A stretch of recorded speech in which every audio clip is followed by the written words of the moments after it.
En attendant que la deuxième table ronde se mette en place, moi je vais juste faire quatre toutes petites remarques par rapport à ce que nous avons entendu aujourd'hui, à l'instant.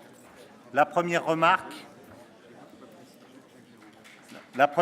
c'est que en fait, la question qui nous a été posée aujourd'hui est beaucoup plus géopolitique qu'elle n'est commerciale, en fait, la proposition.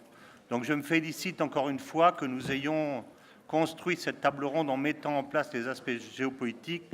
Regarder uniquement la question commerciale, comme c'est trop souvent le cas, est une erreur profonde. Alice nous a montré que la proposition chinoise est gigantesque, en fait. Ça, c'est la première remarque.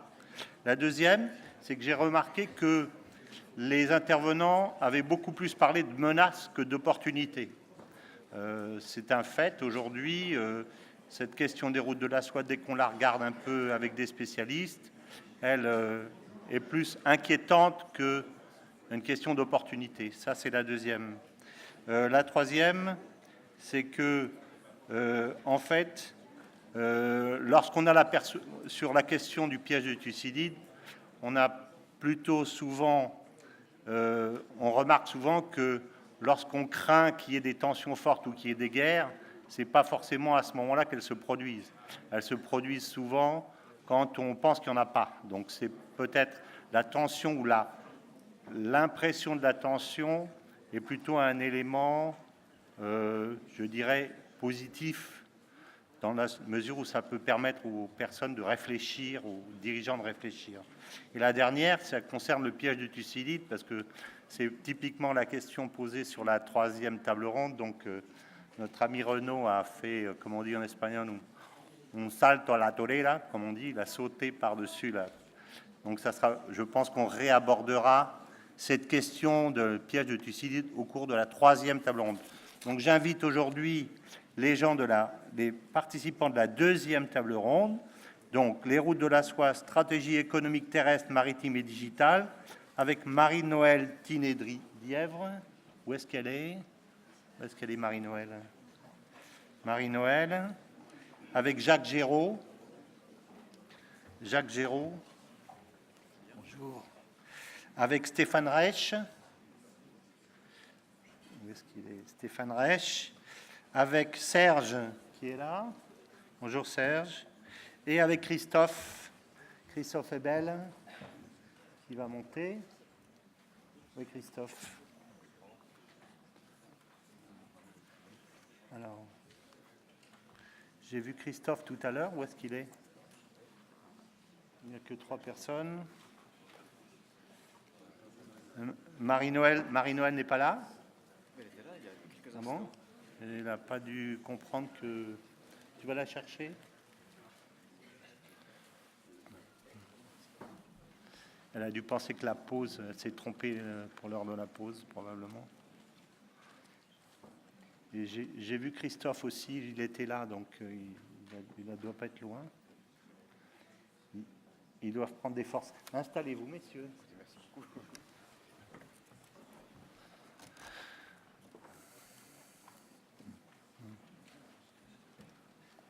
On va laisser Marie-Noëlle sur la partie centrale, comme c'est la modératrice.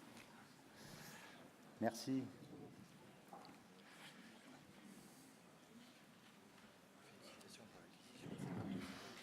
Alors,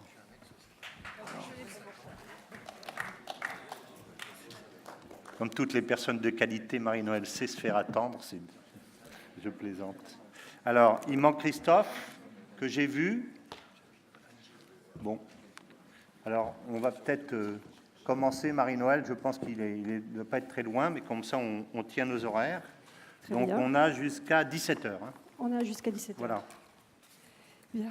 Merci aux organisateurs d'avoir organisé effectivement ces assises de la géostratégie sur ce thème des nouvelles routes de la soie. Bonjour à toutes et à tous. Donc, je me présente en 1 minute. Donc, je suis Marie-Noëlle Tiné, la directrice du cluster maritime français qui rassemble tous les acteurs de l'économie maritime.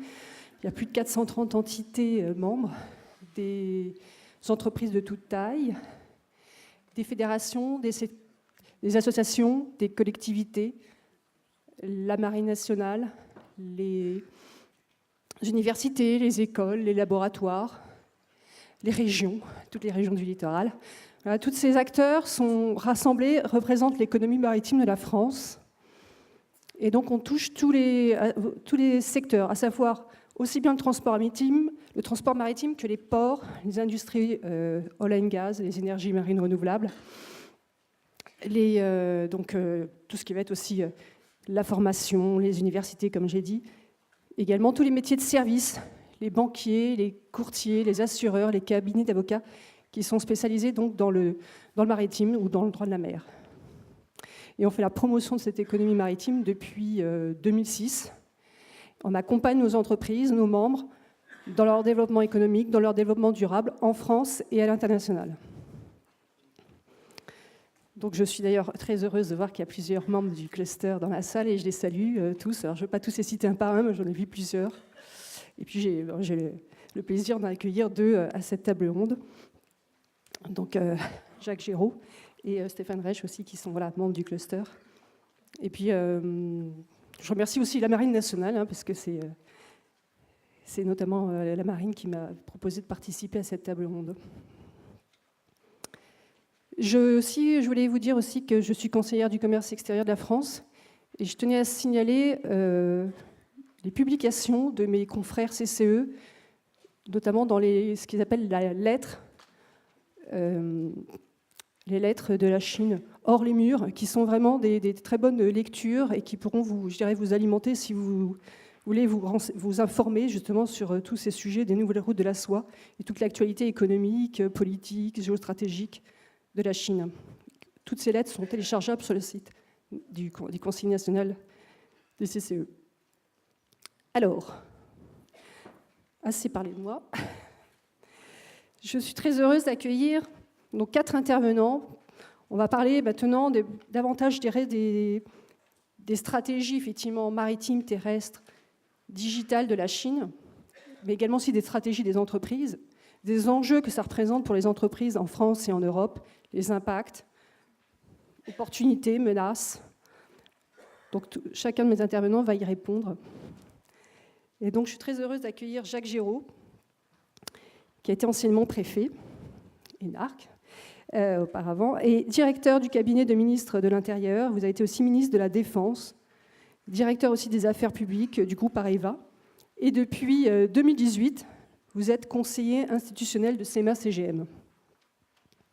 Stéphane Reich, vous êtes diplômé de Polytechnique et d'École des Mines.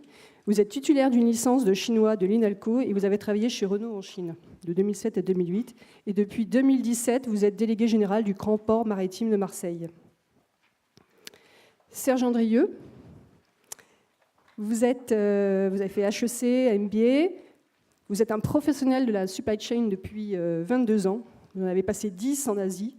Vous parlez couramment la langue. Et vous avez une expérience technique et opérationnelle sur le système terrestre et ferroviaire en Chine. Et donc, on va en parler tout à l'heure. Et puis, nous avons aussi Christophe Ebel, qui est, lui, consultant et il travaille pour la société Scale Logistique. Consultant en technologie, stratège en transformation. Donc, vous avez créé une société de conseil Verticae, vous allez nous en parler. Vous avez également cofondé Humaline, une société à but non lucratif qui guide les entreprises et les gouvernements en matière de transformation numérique. Et donc, vous pourrez nous faire profiter de votre expérience dans la transformation numérique et notamment, justement, le numérique, comment la Chine pénètre, je dirais, l'Europe, les nouvelles routes de la soie au niveau digital. Donc, Jacques Géraud, je me tourne vers vous. Est-ce que vous pouvez nous expliquer un petit peu aussi pour positionner CEMA-CGM, ce que ça représente dans le monde et en Chine? Merci Marie-Noëlle. Mesdames, Messieurs, bonjour. Effectivement, le groupe CEMA-CGM est devenu très très présent en Chine. Un tout petit peu d'histoire pour vous présenter le groupe, comme vous me l'avez proposé.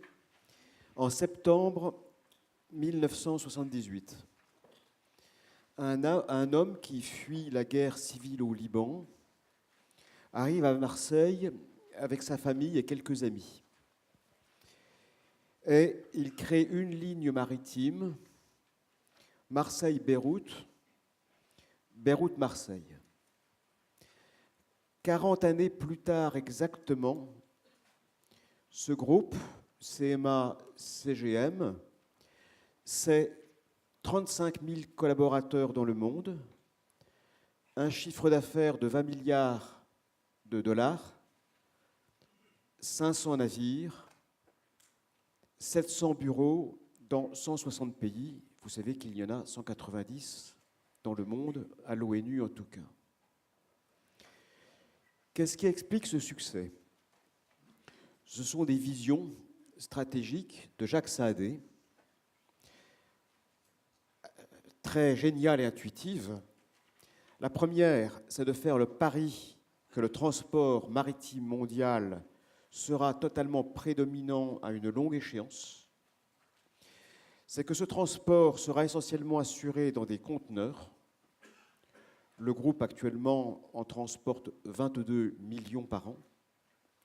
Et puis, c'est la Chine. Jacques Saadé pense que la Chine sera le cœur du transport maritime mondial. Et en 1992, il part en Chine. Il n'a pas le droit d'y installer un bureau. Et donc, il s'installe dans une chambre d'hôtel. Dans une chambre d'hôtel.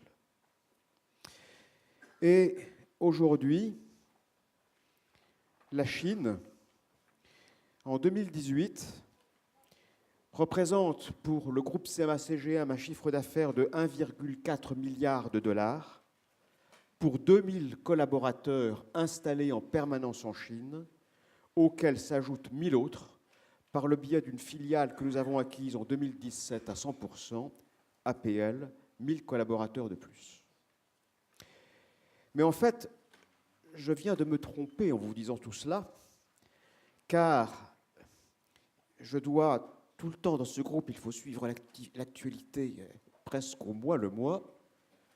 En avril dernier, le groupe vient de prendre le contrôle à plus de 90% d'une entreprise qui est un leader mondial de la logistique, CEVA, qui fait du transitaire, de la logistique contractuelle et du fret ferroviaire par avion, routier et fluvial. C'est 70 000 collaborateurs et 10 milliards de dollars de chiffre d'affaires de plus. Ce qui veut dire que depuis un mois, le groupe a multiplié par 3 ses effectifs.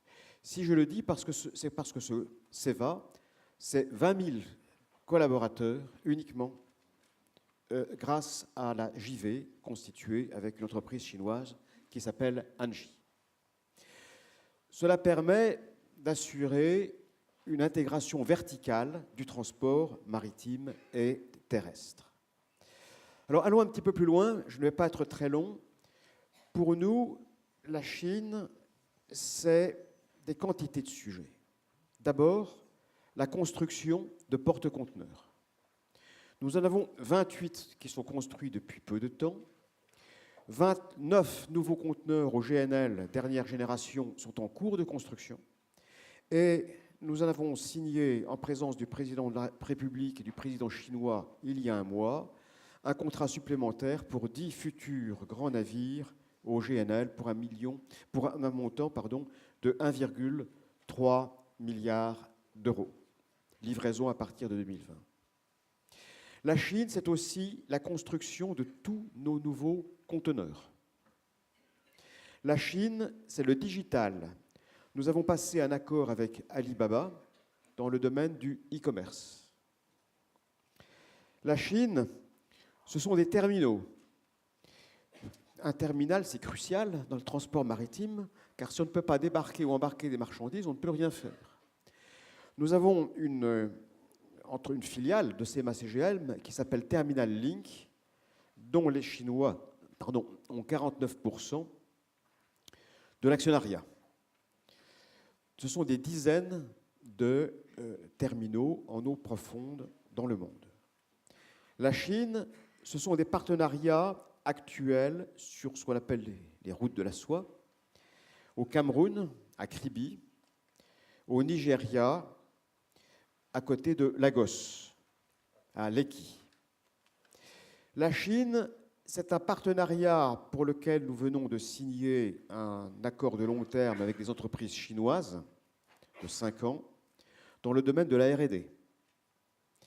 La Chine, enfin, c'est une alliance, la première du monde sur toutes les lignes maritimes du monde, qui s'appelle Ocean Alliance, qui réunit 330 navires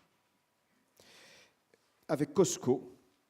Ces navires nous permettent de servir les clients partout dans le monde au meilleur prix, dans les meilleures conditions, en partageant les espaces techniques de COSCO ou de CMA-CGM. Donc un client de CMA-CGM peut aller sur un navire de COSCO et réciproquement, si les conditions s'y prêtent, si la rapidité l'exige. Ce ne sont que des partenariats techniques, évidemment.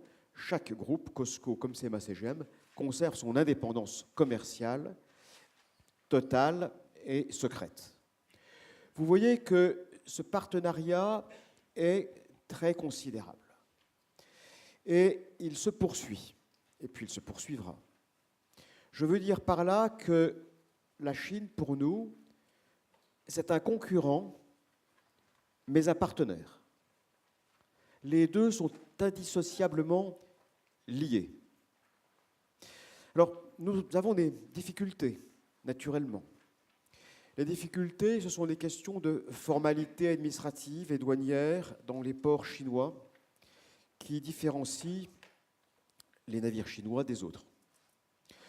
C'est le fait que nous n'avons pas le droit, et ça c'est le plus important, de faire du cabotage maritime en Chine, c'est-à-dire de faire transiter des navires d'un port chinois vers un autre port chinois, alors que les Chinois peuvent faire du cabotage maritime comme ils le souhaitent en Europe.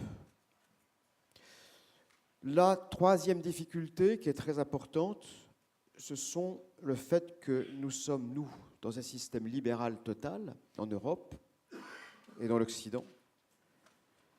Les entreprises chinoises comme COSCO sont des entreprises d'État, financées par l'État. Un exemple, la transition écologique, qui nous oblige, à compter du 1er janvier 2001 prochain, de respecter le sulfur gap, c'est-à-dire de réduire totalement nos émissions de soufre et très fortement de CO2, nous amène à investir pour 2 milliards de dollars dans des navires au GNL, dans des scrubbers, ce sont des filtres à particules, dans le recours au rétrofitage, à l'amendement des navires au diesel. 2 milliards de dollars. C'est la même chose pour nos concurrents principaux qui sont Maersk, Européen et MSC. C'est le cas aussi pour COSCO. Nous sommes le 4e leader mondial, après en numéro 1 Maersk, 2 MSC, 3 COSCO qui vient de passer devant, et le 4e c'est nous. La petite différence, c'est que les milliards que COSCO investit pour verdir sa flotte sont financés par l'État chinois. Alors ça m'amène à, un peu en première conclusion, à dire plusieurs choses. La première chose, c'est que on peut dire ce qu'on veut. Je vous ai dit que la Chine, pour nous, est un partenaire et un concurrent à la fois, absolument incontournable. C'est que notre position, c'est qu'il ne faut pas qu'on soit défensif, frileux, mais que nous soyons, et c'est le cas de Rodolphe Saadé, président directeur général de CMA-CGM, dynamique, positif, constructif. On fait des deals, on pense que nous avons des atouts, et nous les avons, notamment dans le digital, notamment dans la qualité de nos équipes sur les lignes qui sont d'un très haut niveau de performance. C'est la même chose pour nos commerciaux. Et il nous semble que, comment dirais-je, je suis européen et je fais du transport maritime, occidental. Je considère que 87% du transport mondial est du transport maritime. C'est donc considérable, c'est du business. Je me transpose à Pékin, je fais du transport maritime. Je me dis, moi, Chinois, il est formidable que 87% du transport mondial soit maritime, mais je ne fais pas seulement du business. Parce que le transport maritime tient le monde. Et si je suis le numéro 1 du transport maritime, je tiens le monde. C'est donc pour moi un outil de souveraineté stratégique et je ne suis pas dans le même temps que les Occidentaux. Je suis dans le long terme. Alors ça m'amène, pour conclure, à dire que d'abord se pose la question de l'autonomie stratégique de notre flotte nationale aussi bien qu'européenne. Et que par conséquent, il est indispensable que nous nous dotions d'armes juridiques qui s'appellent la réciprocité, qui s'appellent le lancement d'investissements sur nos infrastructures, mais aussi, on a évoqué tout à l'heure l'Australie et le Vietnam, dont je connais très bien les ambassadeurs. Ils nous ouvrent les bras et ils nous disent nous avons peur, venez. Eh bien, faisons-le. Faisons-le. Ensuite, pour parler très franchement, vous vous souvenez que on disait autrefois que les Balkans étaient le ventre mou de l'Europe. Il nous incombe à nous tous que l'Europe ne soit pas le ventre mou du monde. Je vois, j'ai été préfet dans le corps préfectoral pendant 40 années de ma vie, donc je continue de mon point de vue à servir l'intérêt général, mais d'une autre manière. Quand je vois ce qui se passe actuellement comme alliance entre les Chinois et le Portugal, et l'Espagne, et le Pirée en Grèce, et maintenant Gênes et Trieste, je me dis que les pouvoirs publics doivent certainement être amenés à agir et à nous soutenir, parce qu'on peut tout à fait imaginer que dans un très proche avenir, la future route de la soie passe par Trieste et Gênes et remonte en Allemagne. Que deviendra le port de Marseille? Que deviendra notre pays? Vous voyez que les enjeux sont aussi géostratégiques. Alors, derrière tout cela, in fine, je voudrais dire qu'une flotte stratégique qui doit assurer l'indépendance d'un pays, son approvisionnement en tout temps, c'est trois choses. C'est des navires, c'est des marins et c'est des ports. D'ailleurs, les ports, les Chinois les appellent les têtes de dragon. Les têtes de dragon. C'est aussi des marins. Et je pense qu'il y a aussi des réflexions à faire dans ce domaine. Je pense au pavillon français. Voilà simplement quelques éléments que je voulais vous dire pour vous donner le panorama que représente le groupe CMA-CGM en Chine.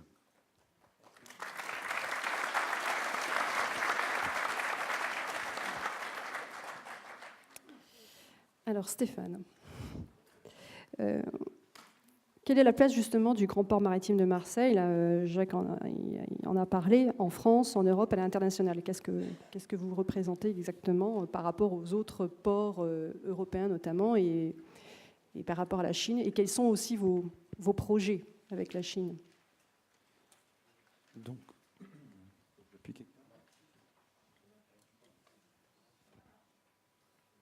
allô? C'est bon? Allô, allô? C'est bon? Oui, c'est bon en fait. Ok.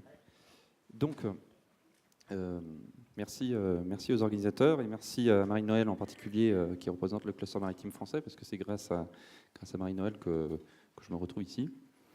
Donc, le grand port maritime de Marseille, qu'est-ce que c'est? En termes de trafic total, c'est le premier port de France, c'est le deuxième port de Méditerranée, c'est le 6e port européen.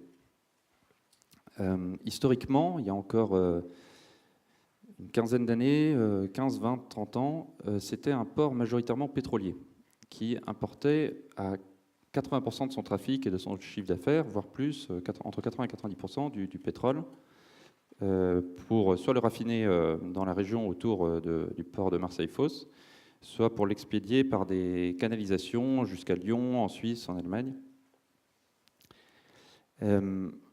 Cette consommation de pétrole en Europe stagne. Il y a un certain nombre de raffineries qui ont fermé autour de Marseille, mais globalement en Europe. Et le port de Marseille a, un peu tard, engagé une stratégie de diversification. Une diversification de ses revenus, qui sont aujourd'hui à 2/3 liés aux droits de port, donc ce que chaque bateau paye à chaque escale, et pour 1/3 au loyer que nous payent les entreprises, que ce soit des usines ou des entrepôts logistiques, par exemple, qui sont sur notre foncier. Et donc, les ports du nord de l'Europe ont déjà compris cette diversification nécessaire vers une augmentation de la part du foncier. Il y en a, disons, une référence intéressante, c'est 50-50. Donc, c'est aussi ce qu'on vise, comme ça, sans date précise, mais augmenter la part du loyer jusqu'à 50 pour s'abstraire un peu des paramètres macroéconomiques que l'on a du mal à maîtriser, nous, avec nos petits bras. Au sein des trafics aussi, on cherche à se diversifier, forcément. Et donc, le pétrole devient un produit pétrolier, parce que de plus en plus, le pétrole est raffiné dans les pays producteurs, par exemple en Arabie Saoudite. On fait de plus en plus des vracs solides pour alimenter nos industries. Il y a aussi les passagers, il ne faut pas les oublier, les passagers de ferries qui vont en Corse ou au Maghreb. Il y a la croisière qui a eu un boom incroyable à Marseille depuis une dizaine d'années.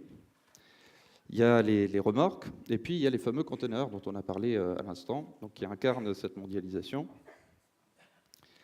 Et dans ce trafic de conteneurs, c'est la Chine qui représente l'origine-destination, comme on dit en logistique, le pays d'origine-destination le plus important pour notre port. C'est sur le total de conteneurs qui transitent par le port de Marseille, un quart viennent de Chine ou vont en Chine. Peut-être ce que je peux dire aussi, c'est que notre statut, on est un EPIC, un établissement public à caractère industriel et commercial.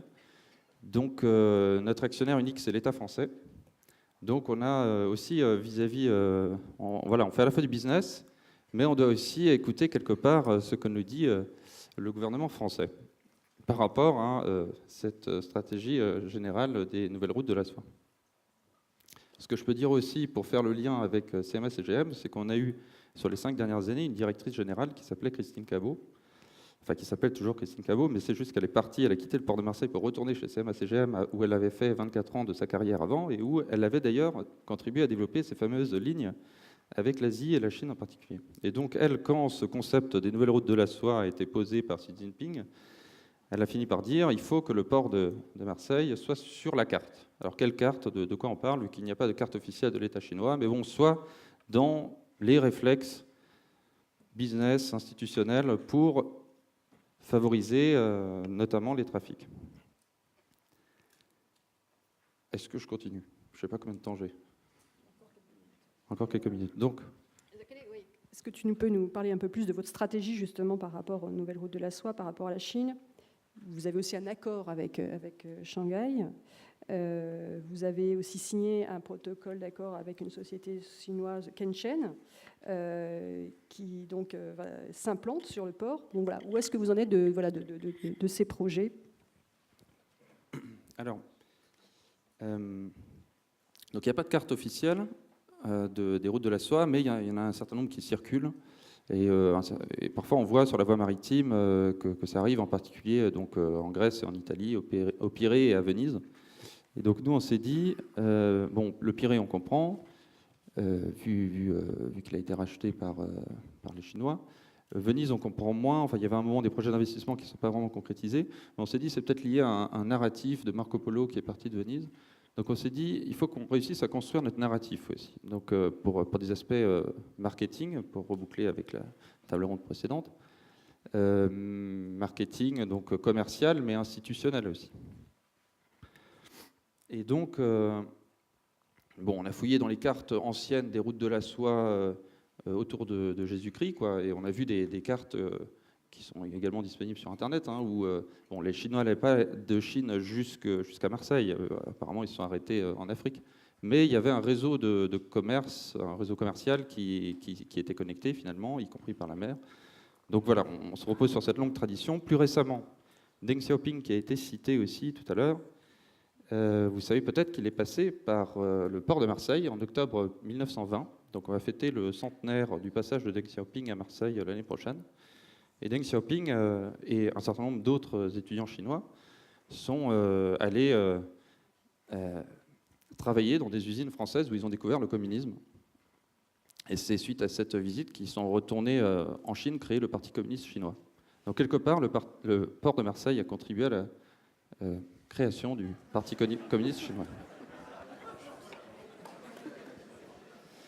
Et ça a l'air d'être une blague, mais quand on a des délégations chinoises qui viennent, qui représentent tel ou tel port ou telle entreprise, comme par exemple China Merchants, le partenaire de CMA-CGM dans la JV Terminal Link, ils nous demandent, savez-vous où Deng Xiaoping a débarqué précisément dans le port de Marseille? Donc on est en train de faire des recherches, il y a deux hypothèses concurrentes, pour savoir si c'est sur tel quai ou sur tel quai, donc je vous tiendrai au courant quand on aura la certitude absolue. Sinon, le narratif plus opérationnel, plus business qu'on déploie là, actuellement, c'est de dire qu'il y a déjà des partenariats entre entreprises qui existent qui se sont développés ces dernières années en fait. Par exemple, il y a une raffinerie sur le foncier du port qui appartenait au groupe Ineos et qui maintenant est en JV avec PetroChina, donc ça s'appelle Petro-Ineos maintenant. Ça se passe bien. Sur les deux terminaux à conteneurs qu'on a à Fos-sur-Mer, on a des participations chinoises qui ne sont pas majoritaires. On a Terminal Link, donc, qui est à 49% China Merchants, donc qui a son siège à Hong Kong. Terminal Link a 50% d'un des deux terminaux à conteneurs. Donc finalement, le China Merchants est là qu'à environ un quart. Sur l'autre terminal à conteneurs, on a Costco qui a 8%, aux côtés de l'alliance des deux M, là, les MSC et Maersk. Donc en fait, on a une présence chinoise, mais qui n'est pas aussi dominante, peut-être aussi menaçante que ce qu'elle a pu être perçue, par exemple, au port du Pirée. Voilà.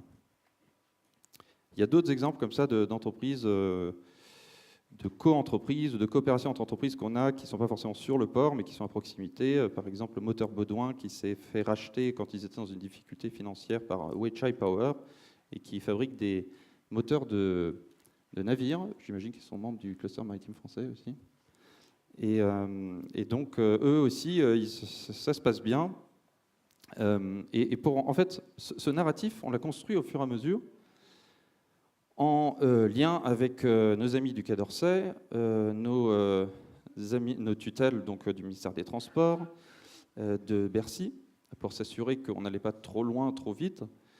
Et quand on expliquait que c'était pour du business, ils le comprenaient. C'est comme notre mission de développer des trafics. Mais au-delà des trafics, ce qu'on souhaite aussi, c'est implanter, donc, comme je l'ai expliqué, des entreprises sur notre foncier. Donc c'est là que on a eu la chance qu'une PME chinoise qui s'appelle Kechen, donc du nom de son président, Monsieur Tsue, et de sa femme, Madame Chen, ce qui a donné Tsue Chen, qui est actuellement le 3e fabricant mondial de silice. Donc la silice, c'est une sorte de poudre blanche qui sert notamment dans l'industrie du pneumatique. Donc ses clients, c'est par exemple Michelin, Pirelli, Continental, où ça sert aussi dans certaines crèmes ou dentifrices. Et donc, il a un certain nombre d'usines en Chine, il est en train d'en construire une en Thaïlande, et il s'est dit, comme j'ai des clients en Europe, et que je veux m'affranchir d'un certain risque de transport, je vais chercher un endroit où m'implanter en Europe. Et donc, il a fait pendant 2 ans une étude, il a comparé 30 sites. Et la finale, c'était Rotterdam contre Fos-sur-Mer, Marseille-Fos. Donc, voilà, on a fini par gagner la bataille. Et lors de la visite récente là, du président chinois, M. Tsue a signé à nouveau la confirmation qu'il comptait s'implanter chez nous. Quels sont ces projets suite à la plantation? Qu'est-ce qu'ils veulent faire? Il veut construire une usine donc, de production de silice. C'est un investissement d'à peu près 100 millions d'euros, correspondant à 130 emplois. Donc ce n'est pas non plus la plus grosse usine en soi de France, mais c'est la plus grosse usine greenfield chinoise en France, puisque la présence chinoise En France, c'est souvent des rachats, mais ce n'est pas de construction d'usines. Donc là, ce serait un précédent, en tout cas de cette taille-là. Je crois que j'ai cru entendre parler qu'il y avait eu une usine produisant des poudres de lait, je ne sais plus où, quelque part en Bretagne, mais en tout cas, dans cette dimension-là, ce serait un précédent. Très bien. Et par rapport... alors, la question aussi que j'avais envie de poser, c'est qu'est-ce qui fait croire que le partenariat économique avec la Chine sera équilibré? Puisque faire venir la Chine ou faire en sorte que les nouvelles routes de la soie aient un tracé jusqu'au port de Marseille, voilà, vous êtes en confiance, comment vous voyez les choses? Bon, il y a plusieurs façons d'interpréter ce partenariat économique équilibré. Il y a une façon d'interpréter, c'est de regarder la balance commerciale, et donc en particulier ce qui passe par le port de Marseille. Est-ce que c'est plus de l'importation ou de l'exportation? Donc effectivement, il y a un déséquilibre de ce côté-là. On a dans nos relations maritimes avec la Chine, on a 69% qui est de l'import et seulement donc 31% de l'export. Donc c'est dommage pour l'économie française et européenne, mais aussi d'un point de vue opérationnel, c'est plus compliqué à gérer d'un point de vue logistique. Quand on a des conteneurs pleins qui arrivent, il faut réexpédier des conteneurs vides. D'ailleurs, vous savez peut-être au port de Shanghai, en fait, les conteneurs partent à 100% pleins et reviennent à... attends, qu'est-ce que c'est? Je crois que c'est 50% vide. Donc, l'État chinois et le président Xi Jinping est bien conscient de la perception qu'il y a dans le monde de ce déséquilibre, et donc a lancé en novembre dernier ce qu'il appelle le China International Import Exhibition, pour justement dire on est ouvert, nous la Chine, à importer plus pour rééquilibrer ces déséquilibres commerciaux. Donc je dirais que c'est trop tôt pour faire un retour d'expérience. Nous on y était parce qu'on se dit on est un acteur de cette chaîne logistique. Voilà. Donc ce serait, je sais pas dire. Je sais pas dire est-ce que ça va marcher.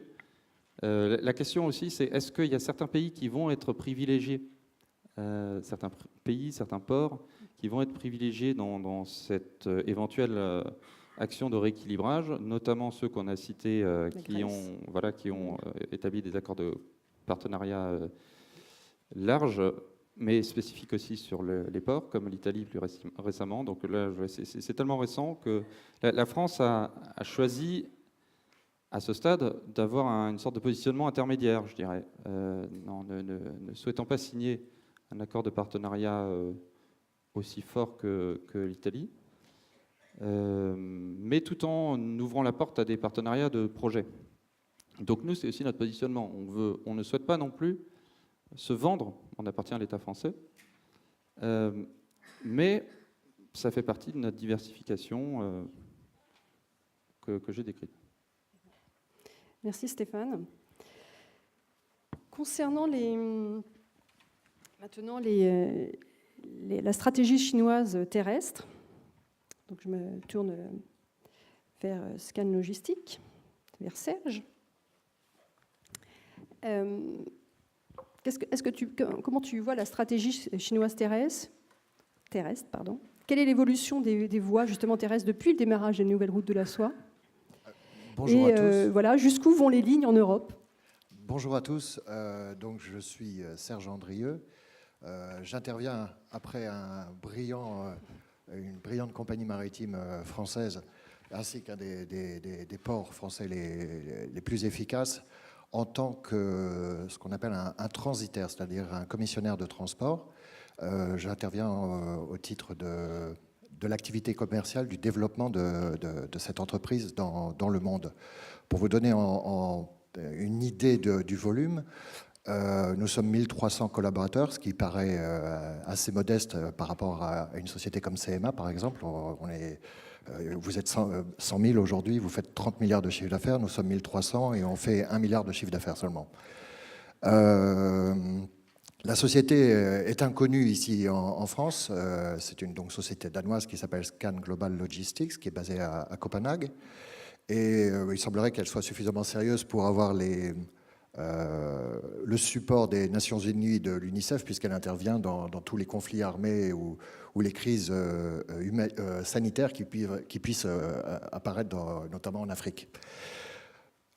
Après donc cette petite introduction, je vais essayer de vous emmener un peu plus sur le terrain. Mon job au quotidien, c'est en fait de procéder à la mise en place d'éléments permettant la supply chain, ce qu'on appelle la supply chain, donc l'approvisionnement depuis des centres de production jusqu'à la mise en place sur les marchés de distribution. Et Marie-Noëlle m'a demandé d'intervenir concernant donc les routes de la soie. Et c'est là où on va faire un zoom sur le transport ferroviaire qui, depuis quelques années, se développe en Chine, poussé par le programme de Xi Jinping dont on a évoqué tout à l'heure le démarrage. Et selon moi, je suis en Chine de manière assez fréquente, entre 3 et 4 mois par an, depuis 23 ans. Donc je vois l'évolution du marché, l'appétence des acteurs aussi bien chinois qu'européens pour ce produit.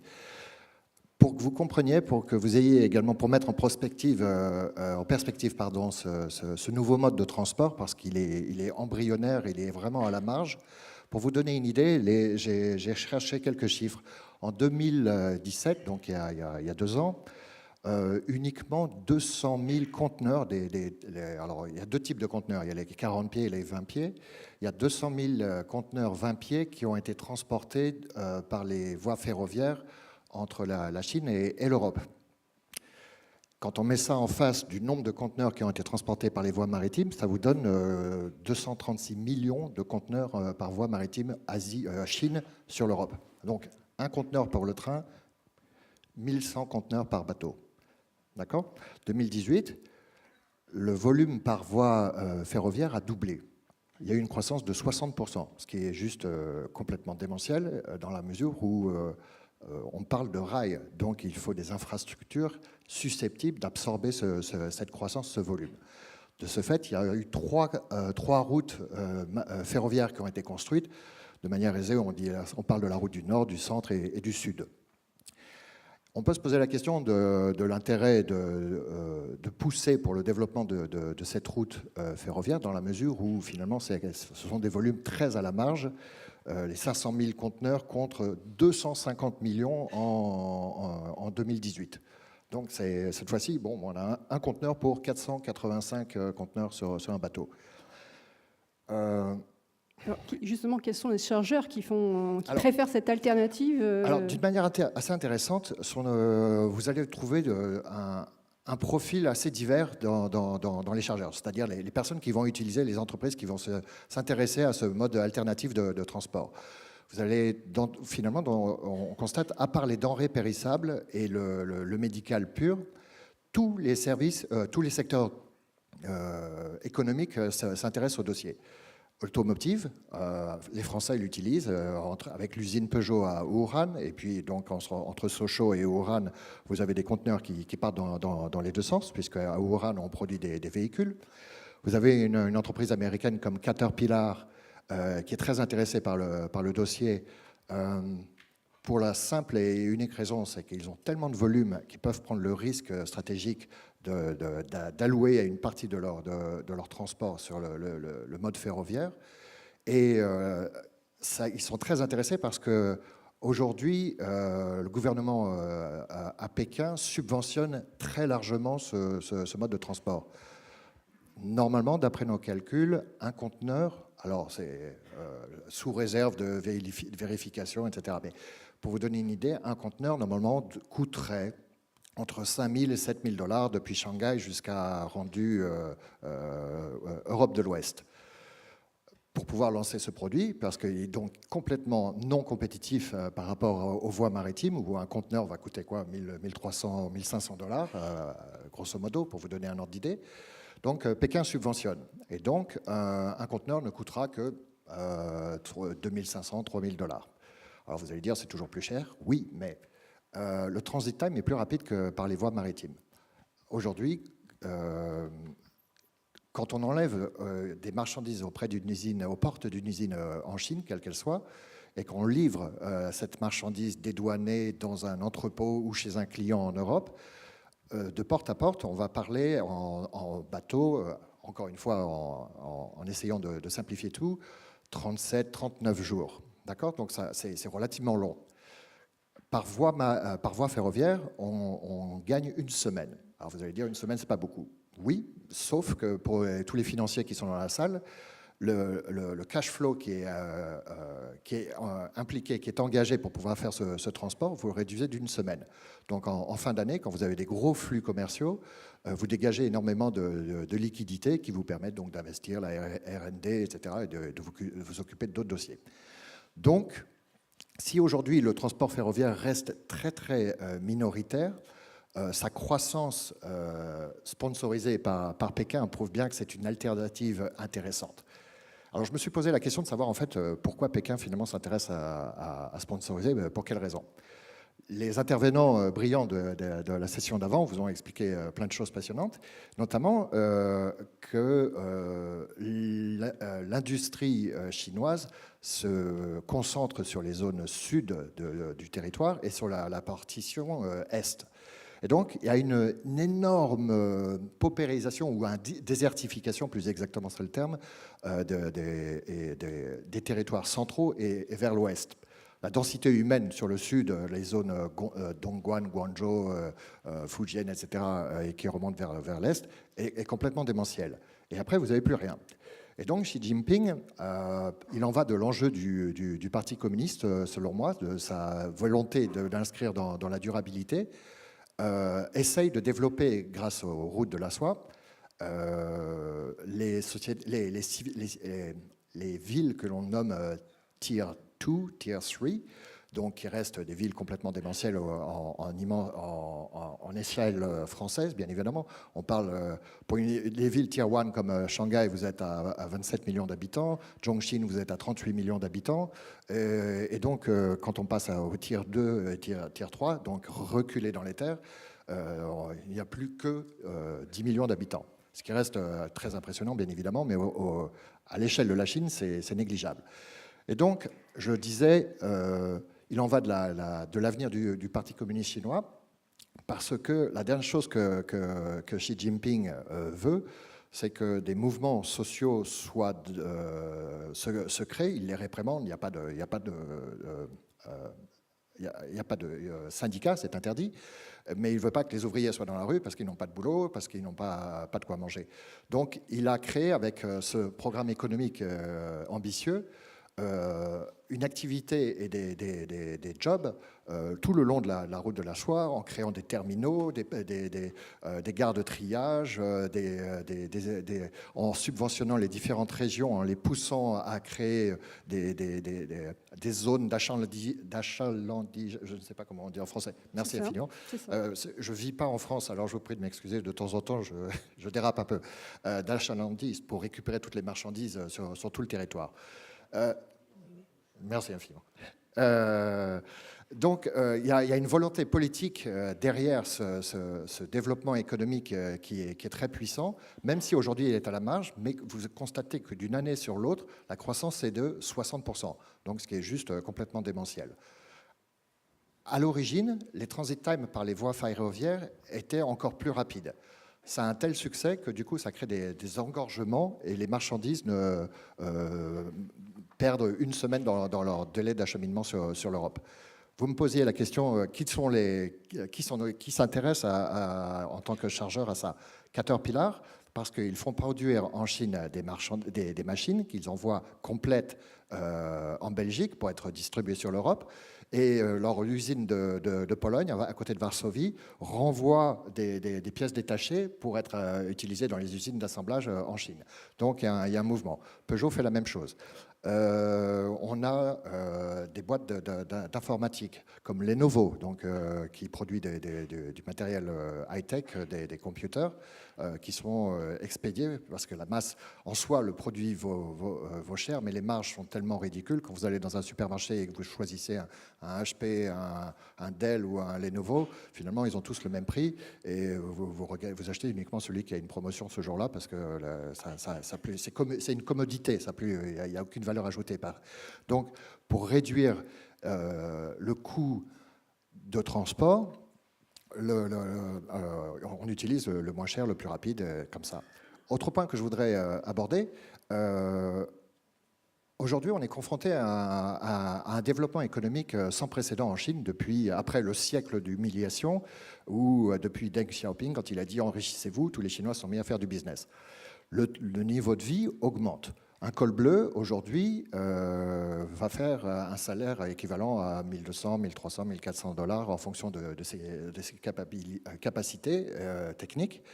Et finalement, quand on regarde sur les pays de l'Est de l'Europe, Tchéquie, Hongrie, Roumanie, etc., on se retrouve avec des marchés similaires. La peur de Xi Jinping, il se dit il faut absolument que j'amorce cette pompe de la route de la soie pour pouvoir avoir un flux d'activité commerciale avec l'Europe, pour couper l'herbe sous le pied aux Européens, pour qu'ils se disent bon, bah, ça reste intéressant parce que j'ai des subventions, parce que le système est en place et finalement le travaille très très bien. Et je n'ai pas besoin de commencer à créer des zones satellites en périphérie de l'Europe occidentale. J'ai le temps, je n'ai rien à perdre. Donc c'est ma vision, c'est mon analyse de la chose, et je pense que c'est effectivement pour ça que il est, pour avancer, parce que le temps nous est compté, je crois qu'un des gros problèmes auxquels nous sommes confrontés aujourd'hui en Europe, c'est que l'Europe n'est pas unie, ne parle pas d'une seule voix. On a vu la Chine s'approcher on a parlé des Grecs, des Espagnols, des Italiens, des Portugais. Donc la Chine utilise la politique du diviser pour mieux régner, en approchant les pays, entre guillemets, faibles de l'Europe pour pouvoir fragiliser l'Europe. Vous avez déjà vu dans un couple avec votre mari, votre épouse, à quel point c'est difficile de tomber d'accord sur un sujet. Donc imaginez quand on est 26 ou 27, c'est encore plus compliqué. Et selon moi, nos intervenants précédents parlaient de cet équilibre, de cette confrontation du bloc américain contre le bloc chinois, où l'Europe se met en spectateur, mais elle se met en spectateur forcé du fait de sa non-union et non-incapacité à parler d'une seule voix pour imposer ses vues. Alors, on disait tout à l'heure, ah, mais catastrophe, c'est la 5G, on va perdre la 5G, on va perdre du temps. Hier, le patron de Orange parlait sur BFM en disant bon, on a des alternatives. On a LG, on a Ericsson, on a Nokia qui sont capables également de déployer la 5G. On n'est pas nécessairement susceptible de dépendre uniquement de Huawei. Donc, pour terminer, je dirais que la réelle problématique à laquelle nous sommes confrontés, nous, Français, c'est de pousser l'Europe à s'exprimer au nom d'une seule voix et d'avoir la même vision. Et il semblerait que ça soit très difficile puisque certains des États membres qui sont, cela dit, conséquents, cèdent aux facilités d'injection de cash dans leurs économies. Et ça a des contreparties, c'est pas gratuit. Donc de temps en temps, ils votent contre des motions où on s'élève contre ce qui se passe comme les droits de l'homme en Chine. Et on a une petite voix italienne qui dit non, non, c'est pas si grave que ça, et ça plante tous les dossiers. Voilà, donc... J'avais aussi la question de donner des exemples aussi de trains qui partent de Chine. Ils arrivent en France. Ah oui, alors... Où et en combien de temps? Et quels sont les projets justement qu'on peut voir arriver? Alors, je vous disais tout à l'heure qu'il y avait 3 voies principales. Donc, ce sont des autoroutes sur lesquelles il y a un maximum de trains qui les utilisent.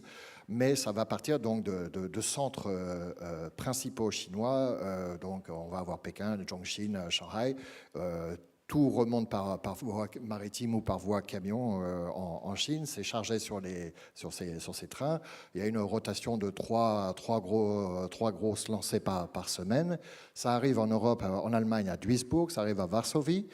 Et à partir de là, c'est rerouté sur d'autres gares de triage. La France est aujourd'hui... bénéficient de l'accessibilité à ces importations de marchandises par voie ferroviaire. Ça arrive à Lyon, ça arrive en Belgique. Depuis la Belgique, ça va couvrir tout le nord de la France et Lyon, donc bien sûr, tout le monde le comprend, le centre et le sud.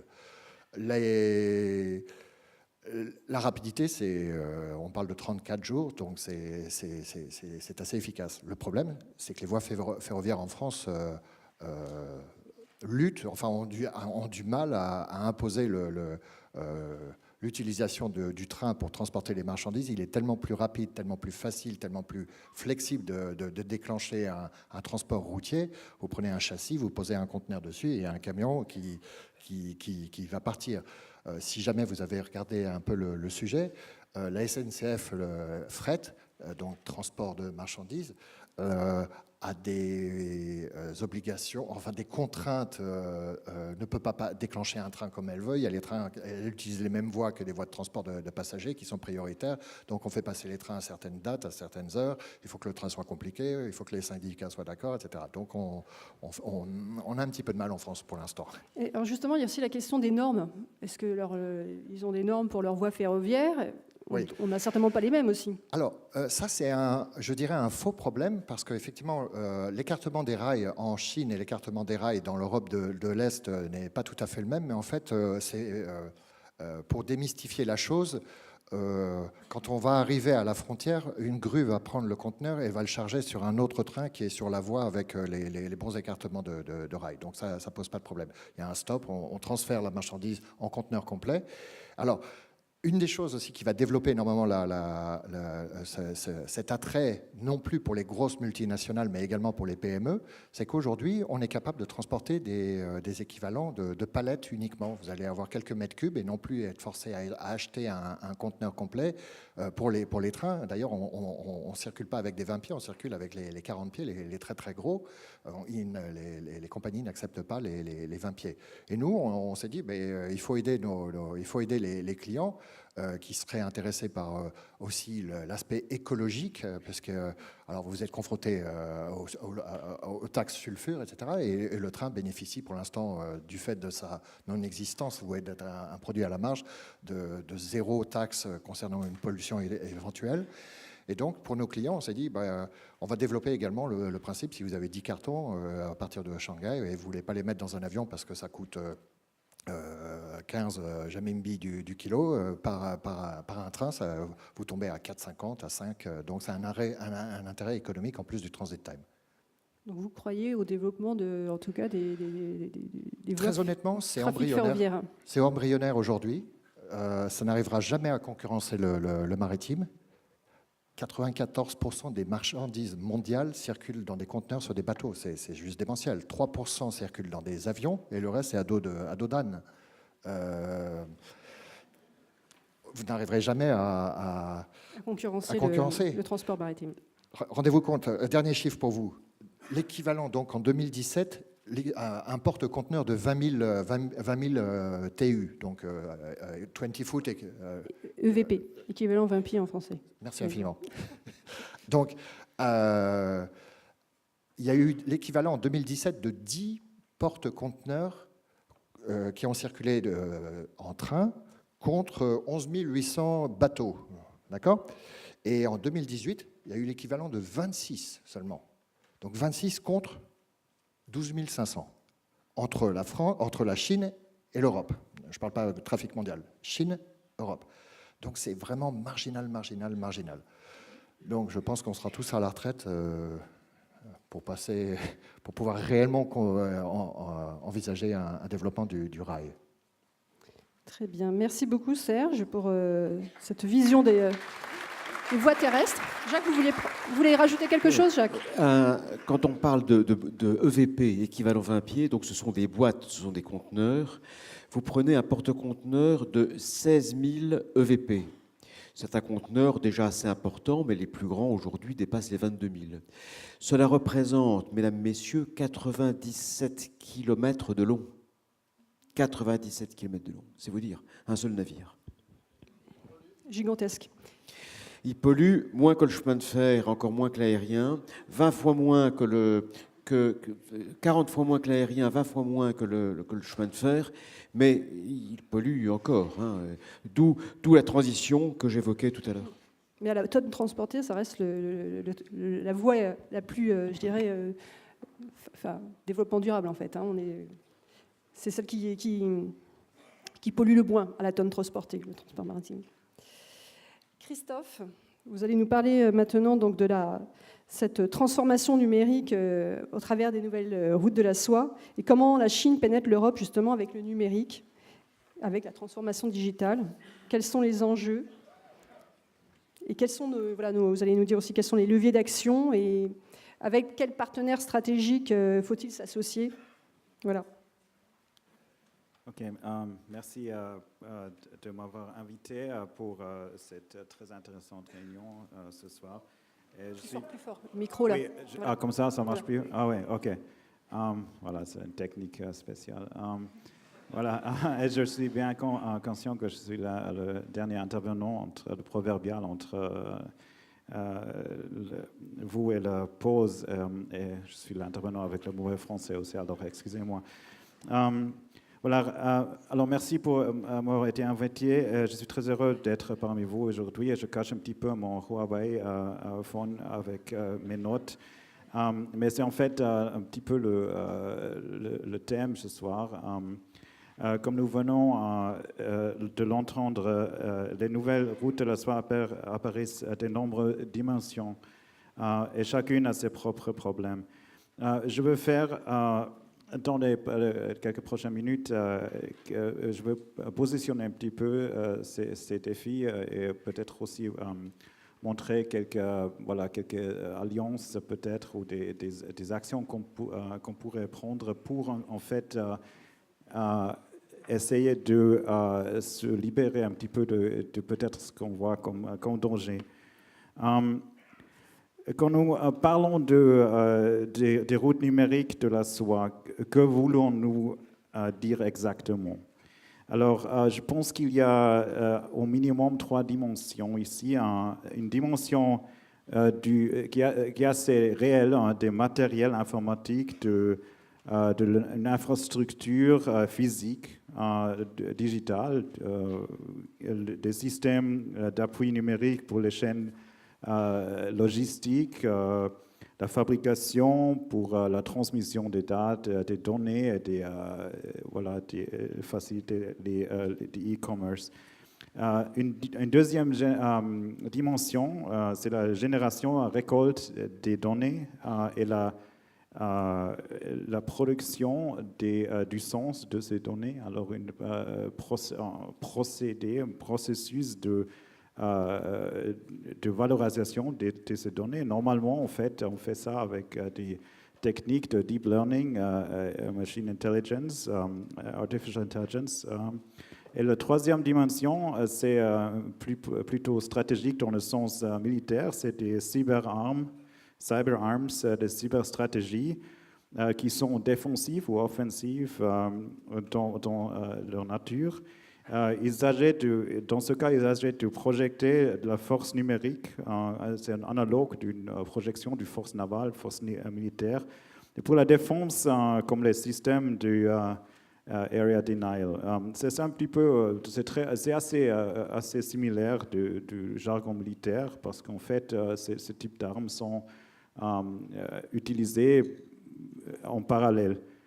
La troisième dimension, j'ai parlé à la deuxième en fait, les dates, les données, c'est probablement la plus visible.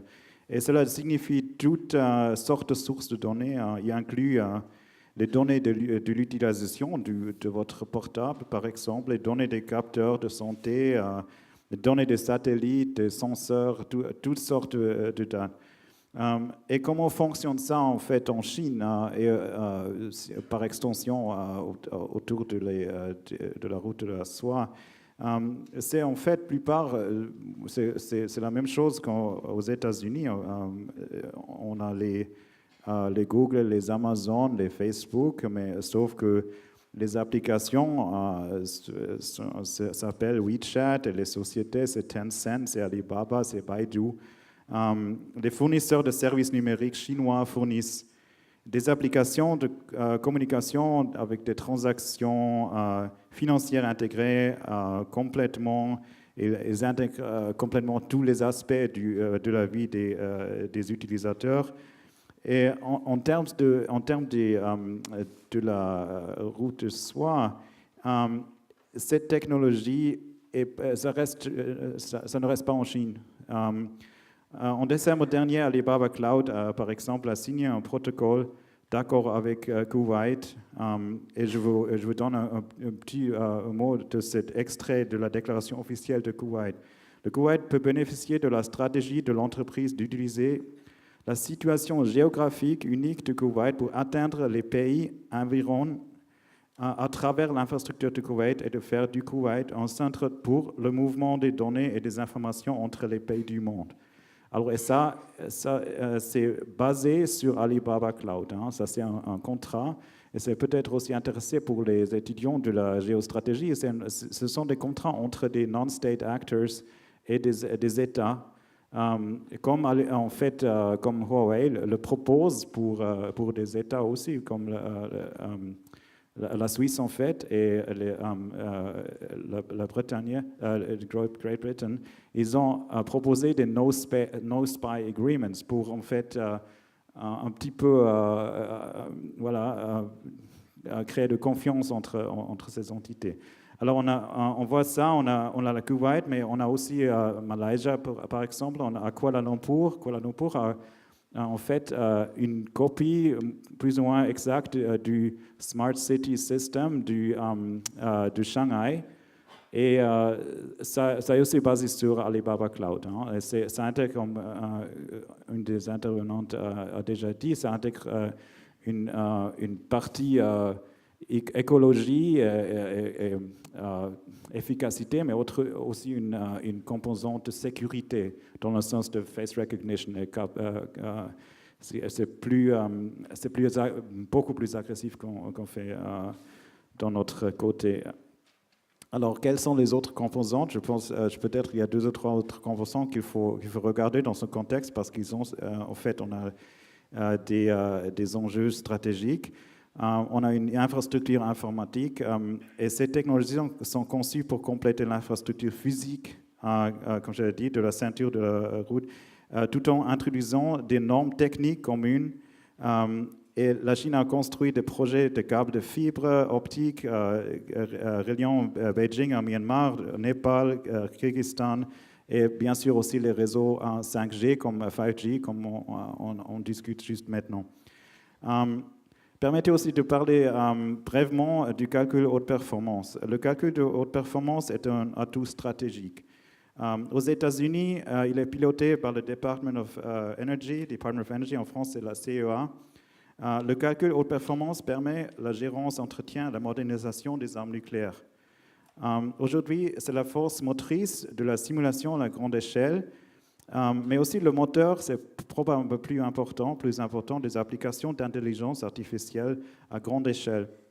À ce moment-là, aujourd'hui, le système Sunway Taihu Light, un système développé par le Centre national de recherche de Chine, est installé au Centre national de calcul de haute performance à Wuxi, et ça c'est le système, le 3e système du monde avec cette performance, et le 4e système du monde c'est aussi en Chine en fait. Les premiers sont aux États-Unis, et le 3e, 4e en Chine, le 5e est en Suisse. Maintenant, si vous combinez cela avec les stratégies d'acquisition des données, et disons une cyberstratégie, ainsi que les exemples clairs d'expansion de cette infrastructure numérique along les routes de la soie, nous commençons à voir cette route de la soie numérique émerger et croître comme les piliers de une géostratégie chinoise. C'est sous cet angle que je veux voir un petit peu la situation Huawei, parce que je pense que c'est vraiment un exemple très très clair dans cette interconnexion des technologies, des digitales. Et voilà, la question peut-être finalement est qu'est-ce que peut la France et l'Europe faire quelles sont nos réponses en fait. Et nos partenariats stratégiques, comment faut-il les envisager, Voilà. avec qui? Ouais, c'est difficile. En fait, on a un petit problème avec les partenariats stratégiques parce qu'en fait, on a un petit peu une situation pas dissimilaire avec les États-Unis. Dans le sens qu'on a une dépendance technologique, en fait, qui est aussi difficile. Hein. On a vu ce que si vous lisez la première page aujourd'hui de la New York Times, il y avait un petit article sur en fait la Chine et la faiblesse de la Chine dans le sens qu'ils ont une dépendance à la technologie américaine, dans le sens qu'il peut, pour les puces, pour faire les gadgets et tout ça. Et le problème, c'est si on n'a pas une technologie indigène, on n'a pas le pouvoir de faire nous-mêmes en Europe, en France, en Allemagne, des puces comme ça, de produire des systèmes de calcul de haute performance ici en Europe, on va avoir cette dépendance. La Chine, les États-Unis, mais alors je pense les alliances, peut-être on peut dire oui, on peut travailler avec les Japonais, on peut travailler avec les Américains, bien sûr, on peut faire ça, mais en fin de journée, je pense que l'Europe n'a pas le choix. Il faut que nous investissions, on fait les investissements en Europe pour une fondation européenne pour une technologie indigène, indépendante qu'on peut avoir. Et je pense que ça, c'est indispensable. C'est un peu difficile de faire dans le sens qu'il vraiment, il faut investir. Hein. Le deuxième avenue, peut-être, c'est de reconnaître notre investissement Accroître. Exactement, merci. Nos investissements dans des alternatives à la technologie exploitative numérique, dans le sens de permettre de développer une transformation numérique fondée sur les valeurs européennes dans le respect de la dignité humaine. Et je pense que ça, c'est un aspect qu'on doit introduire aussi dans cette discussion. C'est une discussion technologique, stratégique, mais on a une question aussi, quelle est notre position dans cet environnement? Est-ce que c'est peut-être aussi une des arguments, des alternatives on peut vraiment fournir pour le monde, comme Europe, comme France?